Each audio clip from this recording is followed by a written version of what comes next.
Hi, everyone, and welcome to What Does It Really Take? A podcast to help you find your dream career.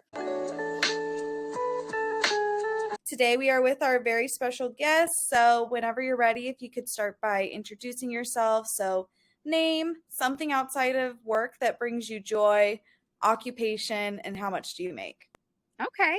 Well, hello. My name is Colby. I am a 911 dispatcher. Things that I enjoy outside of work are, of course, my family, my husband, and my two kids. Luckily, I'm fortunate to have some other family members nearby. We have a beach nearby that I love going to with my family. And then I think, I'm also just very passionate about my relationship with the Lord. So that's another thing that's important to me.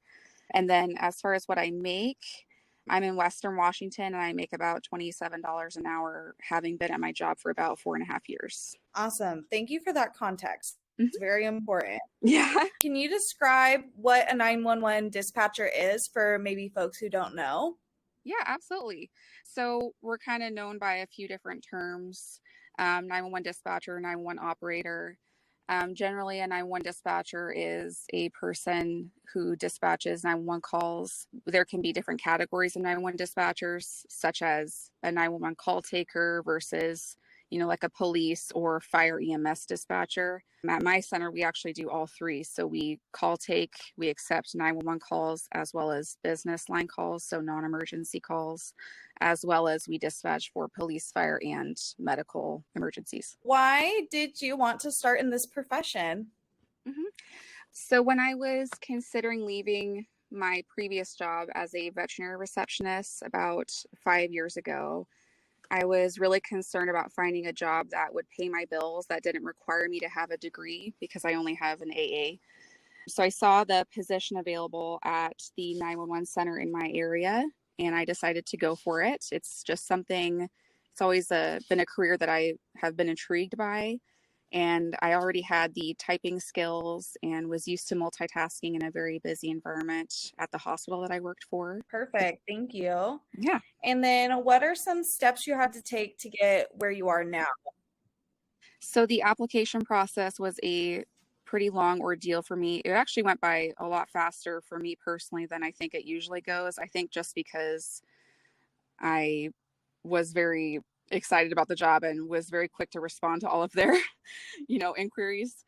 But it is a very involved, extensive background check. You have to provide a lot of documentation, such as, your high school diploma, social security, ID. There was a on the floor observation with a 911 dispatcher. So essentially like shadowing the position. I also had to go through what's called a critical test, which checks your memory recall, typing skills, map reading abilities, those sorts of things.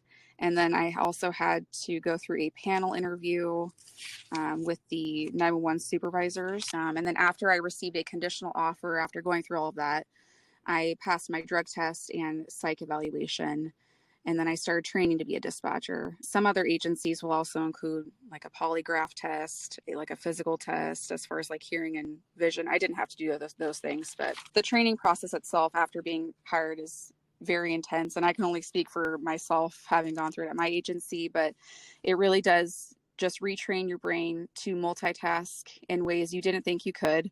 You're cramming what feels like a lifetime of knowledge into a few month period. Some agencies I know will actually do upwards of like a year's worth of training, especially if it's a huge center.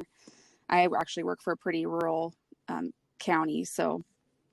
And then you just have to learn to face a caller's crisis head on and remain calm while asking questions and providing life-saving instructions. So training just altogether is a very, intensive ordeal.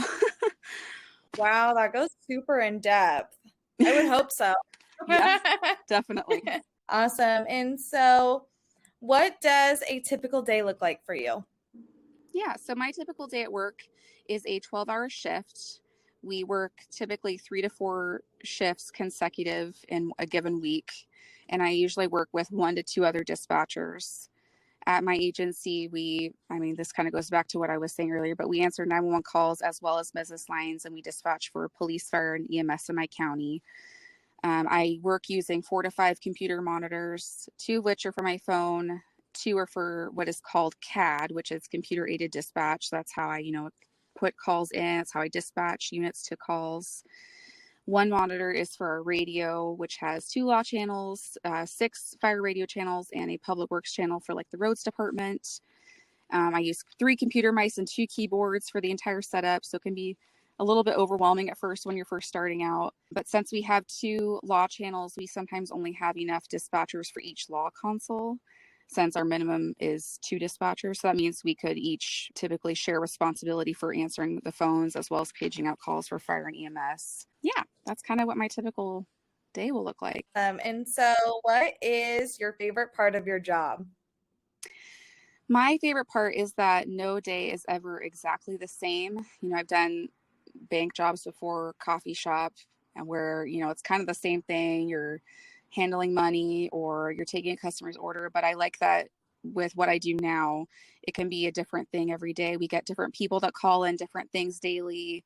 And at times, different times of year and day can also be a factor in what kinds of calls we may get. So for example, in the summer, we experience an increase in brush fires and what we call marine rescue calls. So any type of emergency that happens on the water. And in the fall and winter, we have an increase in windstorms and more house fires. Nighttime, we typically get a lot more DUIs and domestic violence calls. Daytime, it's more civil complaints and animal calls. So that sort of thing. So I like that it's something different every day.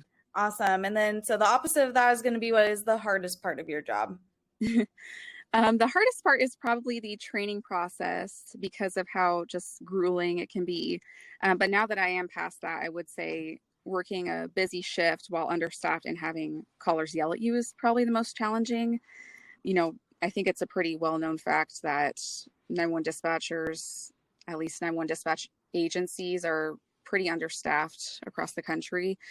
And so just getting used to the long hours and flexing from one shift to another can also be physically draining while also working understaffed. I would say that's probably the most challenging thing. Our final question for this part 1 of the podcast is, what does it really take? What is a skill or maybe a trait that some people might not think about as being really critical for this type of work?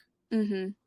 Yeah, so I think a lot of people immediately think of a 911 dispatcher as, fast typing, multitasking, and all those things are definitely correct. But I always think of it in terms of how people say law enforcement and fire EMS responders, they run into danger when others would perhaps run away.